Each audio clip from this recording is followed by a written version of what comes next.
사도신경으로 신앙 고백드리겠습니다. 나는 전능하신 아버지 하나님 천지의 창조주를 믿습니다. 나는 그의 유일하신 아들 우리 주 예수 그리스도를 믿습니다. 그는 성령으로 잉태되어 동정녀 마리아에게서 나시고 본디오 빌라도에게 고난을 받아 십자가에 못 박혀 죽으시고 장사된 지 사흘 만에 죽은 자 가운데서 다시 살아나셨으며 하늘에 오르시어 전능하신 아버지 하나님 우편에 앉아 계시다가 거기로부터 살아있는 자와 죽은 자를 심판하러 오십니다. 나는 성령을 믿으며 거룩한 공교회와 성도의 교제와 죄를 용서받는 것과 몸의 부활과 영생을 믿습니다. 아멘. 찬송가 366장입니다. 찬송가 366장입니다.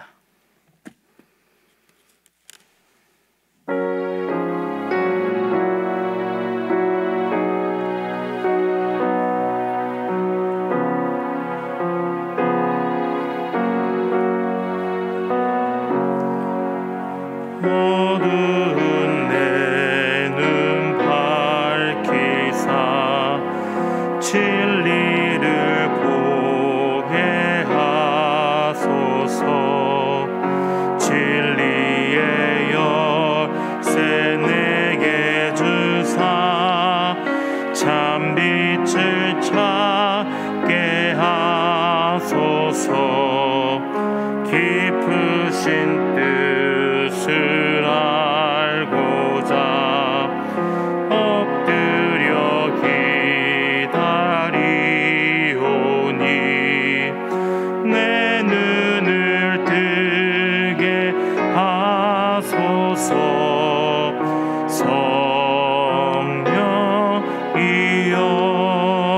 성령이여 막혀진 내 귀 여시사 주님의 귀한 음성을 이기로 밝히 들을 때에 내 기쁨 한량 없겠네.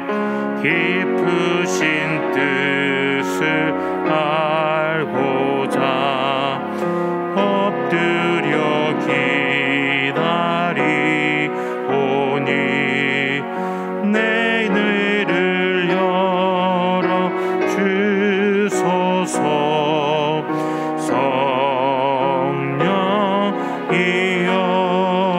성령이여 봉해진 내 입 여시사 복음을 널리 전하고 차가운 내 맘 녹여주사 사랑을 하게 하소서. 깊으신 뜻을 알고자 엎드려 기다리오니 내 입을 열어 주소서.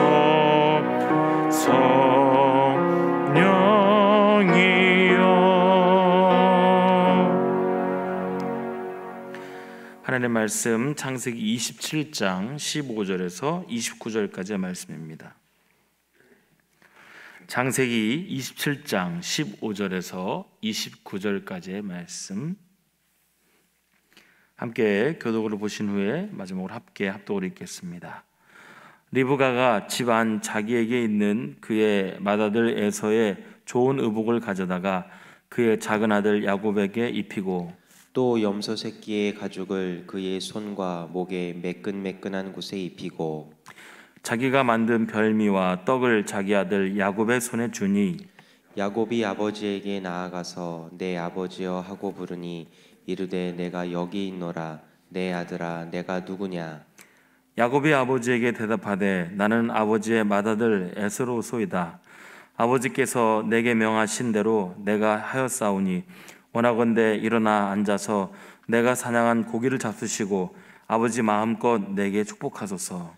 이삭이 그의 아들에게 이르되 내 아들아 내가 어떻게 이같이 속히 잡았느냐 그가 이르되 아버지의 하나님 여호와께로서 나로 순조롭게 만나게 하셨음이니이다.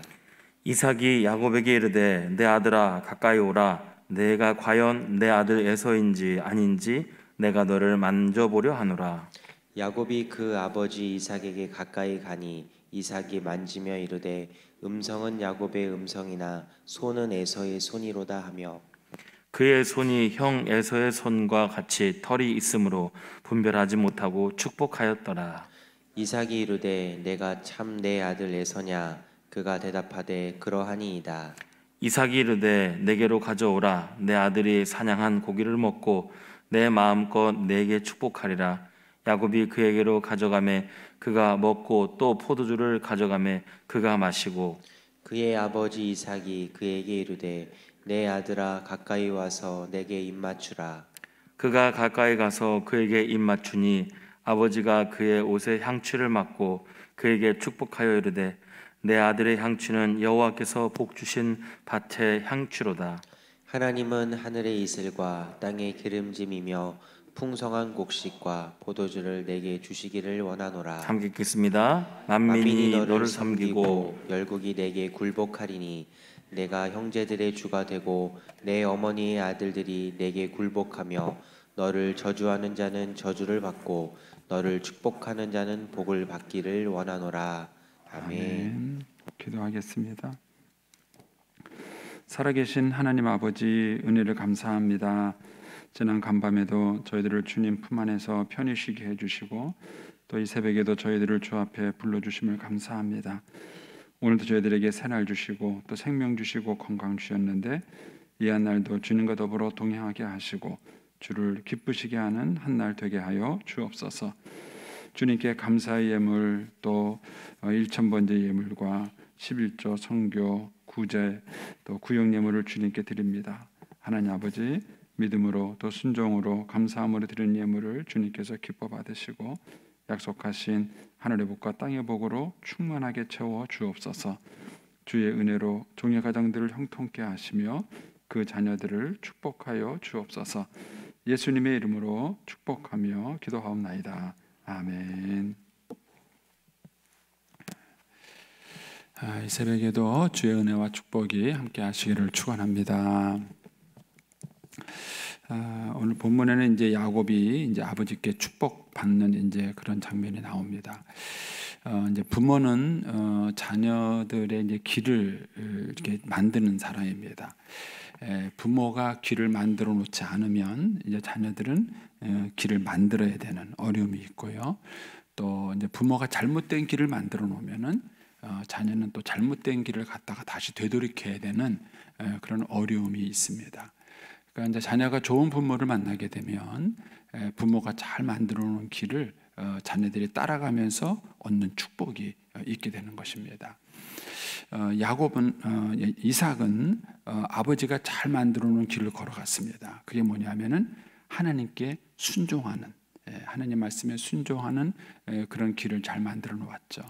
그래서 이삭은 아버지가 자기를 제물로 바치는 그런 경험을 통해서 순종을 배웠고, 그러다 보니까 이삭은 큰 고난이 없는 평탄한 삶을 살았습니다. 근데 반면에 이제 야곱은 자기 엄마로부터 권위에 도전하는 것을 배운 겁니다. 자기 생각과 다르면, 그러니까는 리브가는 남편의 생각이 자기 생각과 달랐습니다.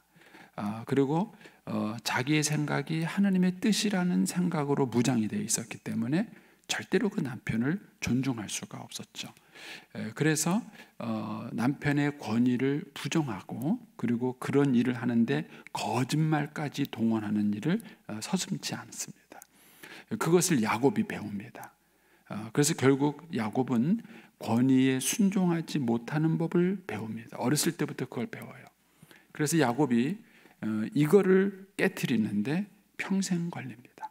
그래서 이제 우리가 이후의 사건을 보겠지만 야곱은 이제 그가 거짓이 얼마나 무서운가를 자기 삼촌 라반에게 철저하게 경험을 합니다. 그 삼촌은 결혼 문제까지도 속여서 야곱에게 부인을 4명이나 얻게 만들고, 또 나중에 또 보면 아시겠지만은 그 삼촌 라반은 야곱하고 이렇게 임금을 계약 맺는데 10번이나 속입니다. 10번이나 속여서 그 임금 계약을 속입니다. 그래서 철저하게 야곱은 오늘 본문에 지금 아버지를 속이는 장면이 나오는데, 이 아버지를 속이는 이 대가를 평생 치르는 겁니다. 그래서 이 엄마 리브가는 지금 형보다 동생이 앞서야 된다는 것 때문에 결국 동생을 축복받게 하겠다고 이 일을 한 거예요. 결국은 야곱은 축복은 받았죠. 엄마가 그렇게 소원한 대로 야곱은 축복은 받았습니다. 그러나 그 축복을 받기까지 엄청난 고생을 해야만 됐고 엄청난 대가를 치렀습니다. 그리고 권위에 순종하는 배우기 위해서 결국 나중에는 환대뼈가 부러지는 그런 대가를 지불하는 것입니다. 만약에 오늘 이제 우리가 이제 말씀을 보겠지만은, 만약에 오늘 이 리브가가 야곱에게 바른 신앙을 가르쳐 줬다면 야곱의 인생은 어떻게 됐을까 하는 겁니다. 야곱의 인생은 어떻게 됐을까?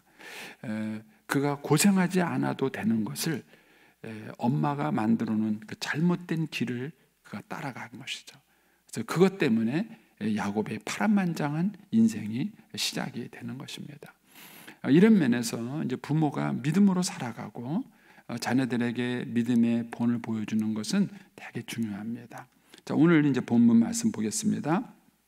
먼저 15절에서 17절 보면 엄마가 앞장서서 이 이제 아버지를 속이는 일에 앞장을 쓰는 것이죠. 자, 15절 보시면 리브가가 집안 자기에게 있는 그의 맏아들 에서의 좋은 의복을 가져다가 그의 작은 아들 야곱에게 입히고, 또 염소 새끼 가죽을 그의 손과 목에 매끈매끈한 곳에 입히고 그랬습니다. 지금 이삭의 약점은 뭐죠? 나이가 들어서 눈이 어두워서 앞이 잘 보이지 않는 거예요. 근데 어느 정도 안 보일까요? 어느 정도 안 보이는 걸까요? 이거를 누구보다 부인이 잘 알아요. 예, 같이 생활하고 같이 해봤기 때문에 지금 이삭이 시력 상태가 어느 정도인지, 어느 정도 거리의 것을 보고 어딘만큼을 보고 있는지를 이 부인이 너무너무 잘 아는 거예요. 근데 자기가 갖고 있는 이 남편에 대한 정보를 가지고 그걸 지금 악용하는 거예요. 남편을 철저하게 속이는 겁니다. 또 자기 남편의 습성을 부인은 너무너무 잘 알아요. 내 남편이 야곱을 만나면 어디를 만질 것이다, 어디를 어떻게 만져보고 이삭인지 야곱인지 에서인지를 확인할 것이다. 그걸 너무너무 잘 아는 거예요. 그러니까는 자기 남편을 철저하게 속일 준비를 이 엄마가 앞장서서 해주는 것입니다. 그런데다가 17절에 가시면 자기가 만든 별미를 떡과 함께 이제 야곱의 손에 지어줍니다. 여러분, 평생 이 부인은 남편하고 살았어요. 남편의 입맛을 누구보다도 잘 압니다. 그러니까는 남편은 야생에서 잡은 거를 요리해서 먹고 싶었는데, 이 리브가는 집에서 기른 거를 잡아서 요리했는데도 야생에서 잡은 것처럼 똑같이 요리를 한 거예요. 남편의 입맛을 철저하게 속인 것입니다. 여러분, 이게 이제 부부가 가지고 있는 어려움이에요. 부부는 평생을 살아가면서 서로가 서로를 잘 알아요. 서로가 서로를 잘 압니다. 그런데 그 서로가 서로를 잘 아는 지식을 가지고 서로를 도울 수도 있고 서로를 망하게 할 수도 있어요. 부부가 서로를 코이노니아를 잘하면 서로의 갖고 있는 그런 정보를 가지고 상대방의 부족함을 돕는 거예요. 그게 하나님의 계획이에요. 그래서 하나님은 연약한 두 사람이 만나서 상대방을 잘 알고 또 자기의 강점을 가지고 상대방의 약점을 섬기고 도우며 그렇게 신앙생활하도록 하나님께서 섭리하신 거예요. 그런데 부부가 서로 코이노니아가 되지 않으면 상대방에 대해서 갖고 있는 그 정보를 가지고 또 철저하게 상대방을 속이는 겁니다. 그러니까 이 아내가 평생 남편하고 살아왔는데 마음 먹고 남편을 속이려고 마음 먹으니까 이삭은 꼼짝 말아요. 꼼짝 말합니다. 그러니까 이제 이렇게 해서 리브가가 앞장서서 이 아들이 이 아버지를 속이는데, 아버지의 권위를 대항하는데 앞장서서 이 리브가가 이 주동을 하는 거예요. 그러니까 잘못된 길을 만들어 놓는 거예요. 어려워도 순종해야 된다, 이런 건데 잘못된 길을 만들어 놓는 거예요. 제가 누누이 말씀드리지만 아내가 남편에게 덤비지 않는 한 자식은 절대로 부모에게 덤비지 않습니다. 저는 저희 아들이 이제 사춘기 때 방황을 해서 좀 어려움을 겪기는 했습니다. 그러나 한 번도 제 아들이 아버지가 뭔데 하고 저한테 덤벼본 적이 없어요. 한 번도 덤벼본 적이 없습니다. 아이가 이제 학교에 가서 늘 오늘 사고 치고 내일 또 사고 쳐요. 선생님이 그러세요. 선생님이 그러세요. 아버님, 근데 은열이는 사고는 치는데 밉지가 않아요. 그래, 밉지가 않아요. 왜 그러냐면은 잘못해서 혼내면은요, 잘못했습니다. 그리고 그 다음 또 잘못해요. 근데도 어떤 선생님한테 가면은 거기 푹 쓰고 잘못했습니다. 그런데 다른 애는 주머니 손 딱 주고 뭐요? 왜 이런다는 거예요? 뭐요? 저는 아이를 어렸을 때 때리고는 한 번도 아이를 때린 적이 없습니다. 집안에서 큰 소리도 거의 지르지 않습니다. 1년에 뭐 한 번? 저도 실수합니다. 네. 뭐 한두 번 소리 지르니까 거의 소리 지를 일이 없습니다. 근데 그렇게 되는 이유가 뭐냐면은 제 아내가 저한테 덤비질 않아요. 제 아내가 덤비고 싸우는 모습을 우리 아이들은 한 번도 본 적이 없어요. 한 번도 본 적이 없습니다. 그러니까 제 아내가 길을 잘 닦아놓은 거죠. 근데 만약에 제 아내가 그래 이놈아 너만 잘났냐 덤벼라 하고 막 그냥 제 아내가 저하고 이렇게 싸웠으면은 애들이 그걸 배웠을 거예요. 애들이 그걸 배우고 막 저한테 덤볐을 거예요. 근데 그런 모습을 한 번도 본 적이 없어요. 아이들이 속이 상해도 제가 말씀드렸잖아요. 저희 큰딸 작은딸 대학 다니는 동안에 한 번도 외박시킨 적이 없어요. 둘째 딸은 좀 섭섭했대요. 근데 아빠가 아들은 가끔 외박시키더래. 아들은 가끔 외박시키면서 왜 딸은 외박시키지 않는가? 우리 아빠가 남녀를 차별하시나? 자기가 좀 섭섭했대요. 근데도 저한테 대들지는 않았어요. 대들지는 않은 거예요. 부모가 어떤 길을 만드느냐 하는 것이 대단히 중요해요. 이 르브가는 하나님의 뜻이라는 걸로 무장을 한 거예요. 맞아요. 하나님의 뜻 맞아요. 남편이 지금 영적인 분별력이 떨어진 건 맞아요. 그러나 목적이 옳다면 방법도 옳아야 되는 거예요. 그런데 이 리브가는 목적이 옳다는 이유를 가지고 방법을 인간적으로 동원한 거예요. 거짓말을 동원해서 남편의 권위를 속이고 대항하는 것입니다. 그걸 지금 야곱이 그대로 배우고 있는 거예요. 자, 어떻게 배우는가 한번 보겠습니다. 18절에 가시면 이삭이 이 야곱이 자기를 속일지 모른다고 염려를 했던 것 같아요. 그래서 무려 5번이나 확인을 합니다. 5번. 자, 18절에 가시면 야곱이 아버지에게 나아가서 내 아버지여 하고 부르니 내가 여기 있노라. 내 아들아 내가 누구냐? 첫 번째 확인이에요. 너 누구냐? 여기 첫 번째 물어요. 뻔뻔하게 나 에서입니다 이렇게 말을 해요. 두 번째 20절입니다. 두 번째 확인합니다. 이삭이 그의 아들에게 이르되 내 아들아 내가 어떻게 이렇게 속히 잡았느냐? 이상하다. 네가 아무리 빨리 잡아도 이렇게 빨리 잡을 리가 없는데 어떻게 속히 잡았느냐? 두 번째 확인을 하는 거예요. 그런데 야곱은요 하나님까지 동원하면서 거짓말합니다. 하나님이 나에게 순조롭게 하셨나이다. 거짓말이죠. 그런데 하나님의 이름까지 들먹이면서 거짓말하는 거예요. 하나님이 나에게 순종하게 하셨나이다. 세 번째 확인합니다. 21절입니다. 가까이 오라. 이삭이 야곱에게 가까이 오라. 과연 내 아들 에서인지 내가 너를 만져보려고 하노라. 세 번째 확인해요. 네. 그런데 이제 뻔뻔하게 엄마가 무장해 준 대로 탁 가서 사귀어요. 그러면서 뭐라 그럽니까? 22절에 야곱이 음성은 야곱인데 손은 에서로다. 이상하다 이거예요. 네. 음성까지는 못 바꾼 거예요. 음성까지 변조하는 기술이 있어야 되는데 음성까지는 못 바꾼 거예요. 네. 음성은 야곱인데 손은 에서로다. 그러니까 이제 네 번째 확인합니다. 24절에 이제 대놓고 물어봐요. 내가 내 아들 에서냐? 대놓고 물어봐요. 이 정도쯤이면 자백해야죠. 그런데 뻔뻔하게 뭐예요? 그러하니이다. 뻔뻔하게 그러하니이다. 그리고는 이제 5번째 확인합니다. 26절에 가니까 내 아들아 가까이 와서 입 맞추라. 그러니까 아까 21절에 손을 만질 때에는 이제 약간 거리가 있었던 것 같아요. 예. 그런데 이번에는 이제 마지막으로 냄새를 맡아보는 거예요.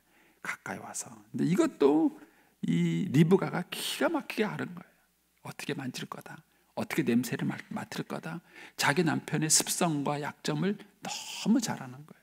그러니까는 이 에서의 옷 가운데서 에서의 냄새가 정말 많이 나는 그런 옷을 입힌 거예요.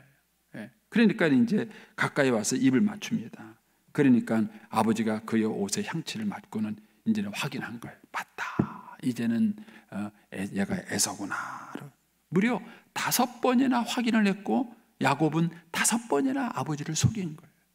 이 5번은 어떻게 보면은요, 하나님이 야곱에게 계속 양심의 찔림을 준 거예요. 회개할 수 있는 기회를 준 거예요. 너 이래도 거짓말할 거냐? 너 이래도 거짓말할 거냐? 너희도 거짓말할 거냐?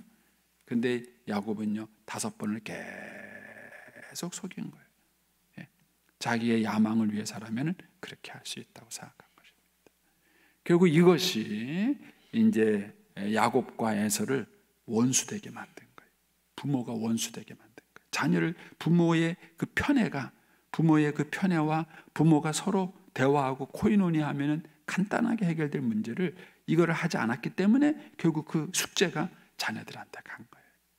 저는 이제 이걸 보면서 그런 생각이 들어요. 어차피 뭐 리브가가 거짓말은 하겠지만은 왜 이삭이 여보 일로 좀 와봐. 얘 에서 맞아? 한번 물어보면 되잖아요, 부인한테. 물론 거짓말 하겠지만 리브가가 거짓말 하겠지만 왜 부인한테 물어보는 내용이 없을까? 저는 이 내용을 보면서 이삭은 끝까지 부인의 도움은 안 받은 거예요. 부인의 도움을 받으면 간단한 문제인데 부인의 도움은 안 받은 거예요. 그리고 리브가도 이렇게 해서라도 철저하게 자기 남편을 속인 거예요. 그러니까는 부부가 서로 연합하고 대화를 하고 코이노니아를 했으면 자녀들한테 이 문제가 안 생기는 거예요. 근데 부부가 서로 대화하고 코이노니아 하지 않으니까 이 숙제가 자녀들한테 그대로 넘어간 거예요. 그래서 에서와 야곱이 서로 원수가 됩니다. 이제 내일은 이제 우리가 모임이 없으니까 내일 말씀 이렇게 한번 보십시오. 우리가 내일 보게 될 말씀 보시면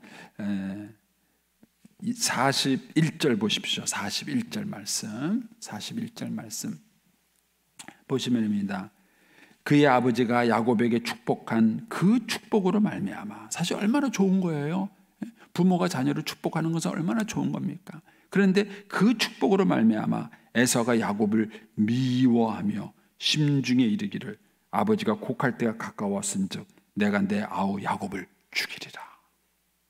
이걸 누가 심어준 거예요?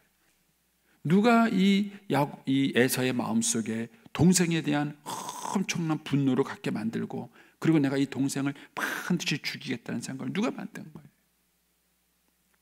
부모가 만든 거예요. 부모가 만든 거예요. 여러분 이런 경우는 우리 주변에 참 많아요. 예. 여러분 이게 어른이 된다는 건 참 어려운 것 같아요. 예. 명절에 이게 며느리가 왔어요. 그러면 큰 며느리, 작은 며느리 다 있잖아요. 근데 유대 엄마가 시어머니가 둘째만 좋아해. 둘째가 뭐 선물 사면 아유 뭘 비싼데, 아유 돈도 없는데, 아유 뭐 이런 걸 사갖고 왔냐 막 그래. 그런데 큰 며느리가 뭐 사다 주면 그랬냐? 그런데 제가 예전에 젊었을 때 모셨던 장로님이 그러세요. 형님은 브라질 가 있어요. 그 둘째인 자기가 어머님을 모시고 사는 거예요. 그런데 그 형님이 1년에 한 번 오신대요. 1년에 한 번, 한 달 휴가 내서 오셔가지고는요, 이제 집에 있는 거예요. 그러니까 1년에 한 번, 한 달 오니까는요, 엄마한테 미안하고 엄마 보고 싶은 것도 있으니까 한 달 동안 얼마나 잘해요. 그러니까 또 큰 며느리가 밖에 목욕하는데도 데리고 모시고 가서 목욕도 시키고 뭐도 사주면 한 달 동안 그 큰 며느리 칭찬이 엄마 입에서 떠나지 않는데요. 뭐, 아이고, 우리 가장, 아이고, 우리. 그런데 1년 내내 고생하는 자기 아내를 엄마가 칭찬하는 소리를 한 번도 들은 적이 없대. 그 장로님이 그 당시 제가 청년이었는데 그 얘기를 저한테 해주시는 거예요. 그래서 어떤 때 막 속이 막 확 끌어올라가지고 에이 나도 집 나갔다가 1년에 한 달만 엄마 모셔볼까 그런 생각이 든다는. 부모의 말 한마디가 참 중요한 거예요. 아이 그 둘째 며느리한테도 그래 네가 참 고생이 많다. 칭찬하려면 목욕탕 가서 하든가 안 보이는 데서 하든가. 근데 겨우 1년에 한 달 와 있는 그 큰 며느리한테 입에 침이 마르도록 고생한다 고맙다는. 둘째 며느리한테는 한마디. 그걸 옆에서 지켜보고 있는 아들인데도 막 속이 막 확 끓는. 여러분 이 에서의 마음속에 동생을 죽이겠다는 이 분노를 누가 심어준 거예요?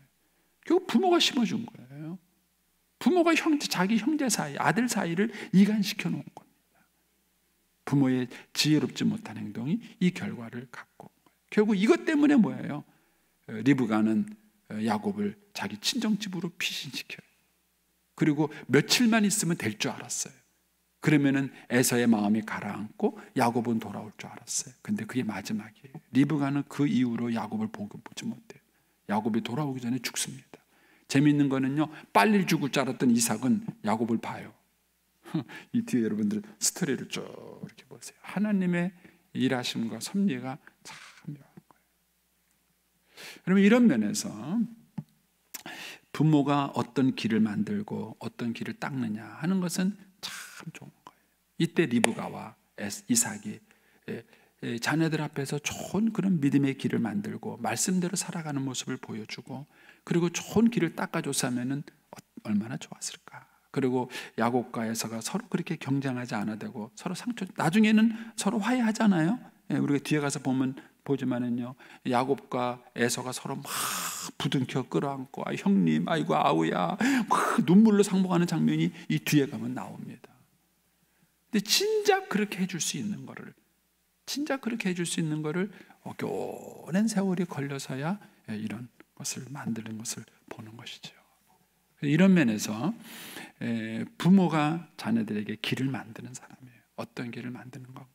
그리고 힘들어도 부부가 서로 다른 점을 인정해주고 갈등을 좀 잘 하느님의 은혜로 지혜롭게 극복해가면서 부모가 그 숙제를 잘 해결하면 자녀들이 그 숙제를 떠안지 않아도 되는 거예요. 근데 부모가 그거를 못하고 자존심 때문에 마음 상해서 그걸 안 하고 끝까지 경쟁하고 싸우고 그렇게 한다면은 결국 그것이 그 자녀들에게 넘어가는 거예요.